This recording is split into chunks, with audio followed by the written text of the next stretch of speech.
प्राचीन समय की बात है। एक गांव में एक चतुर और बुद्धिमान व्यक्ति रहता था, जिसका नाम सोमदत्त था।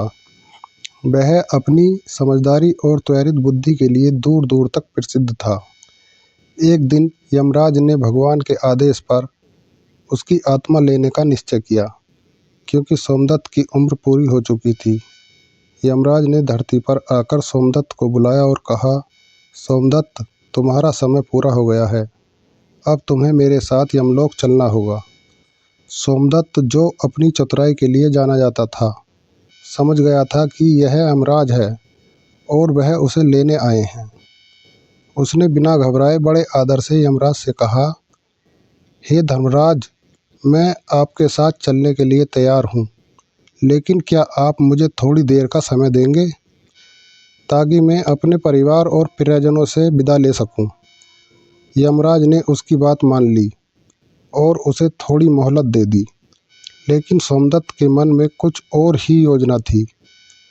सोमदत्त ने यमराज से कहा, हे यमराज, जब तक मैं अपने परिवार के लिए व्यवस्था करता हूँ, आप मेरे घर में आकर भोजन करें। भूखे पेट आप काम कैसे करेंगे? यमराज को यह बात उचित लगी और उन्होंने भोजन करने के लिए सहमति दे दी।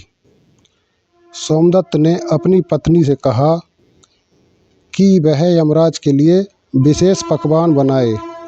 पत्नी ने स्वादिष्ट भोजन बनाया, जिसमें खीर, पूरी और कई प्रकार की मिठाइयाँ थीं। भोजन करने के बाद यमराज ने कहा, चलो अब सोमदत्त। लेकिन सोमदत्त ने अपनी चतुराई से यमराज को दूसरी बातों में उलझा दिया। उसने कहा, हे धर्मराज, आप तो सर्वज्ञानी हैं। मुझे आपके दर्शन का सौभाग्य प्राप्त हुआ है, लेकिन मैंने सुना है कि आप किसी भी प्रकार का रूप धारण कर सकते हैं। क्या आप मुझे अपनी शक्ति दिखा सकते हैं? यमराज, जो अपनी शक्ति दिखाने के लिए तैयार हो गए थे।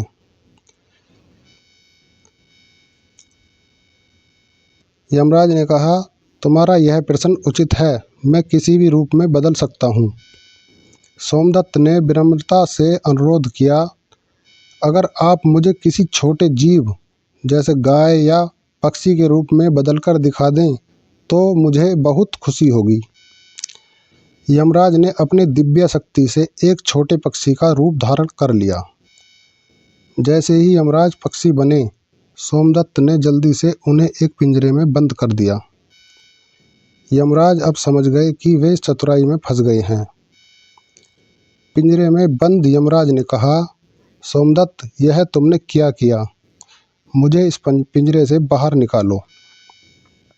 सोमदत्त ने मुस्कुराते हुए कहा, हे धर्मराज, मैं आपको बाहर निकालूंगा, लेकिन पहले मुझे यह वचन देना होगा कि आप मेरी आत्मा लेने के लिए अभी वापस नहीं आएंगे।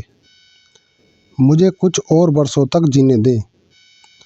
यमराज ने कुछ सोचने के बाद कहा, ठीक है, मैं तुम्हें 20 वर्षों का समय देता हूँ, लेकिन उसके बाद मैं तुम्हें लेने जरूर आऊँगा। सोमदत्त ने यमराज को पिंजरे से मुक्त कर दिया। यमराज अपनी बात का मान रखते हुए वहाँ से चले गए। 20 वर्षों तक सोमदत्त ने खुशी खुशी जीवन जिया।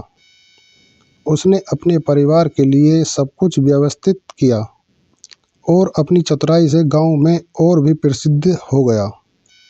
जब 20 वर्ष पूरे हुए तो यमराज फिर से उसकी आत्मा लेने के लिए आ गए। लेकिन इस बार सोमदत्त ने यमराज से कहा, हे यमराज, मैंने सुना है कि आप न्यायप्रिय हैं। क्या आप मुझे इस बात का प्रमाण देंगे कि मेरे अच्छे कर्म पूरे हो चुके हैं? यमराज ने अपनी दिव्य पुस्तक खोली और देखा कि सोमदत्त ने इतने वर्षों में बहुत सारे अच्छे काम किए थे। यमराज ने उसे कुछ और समय जीने की अनुमति दे दी।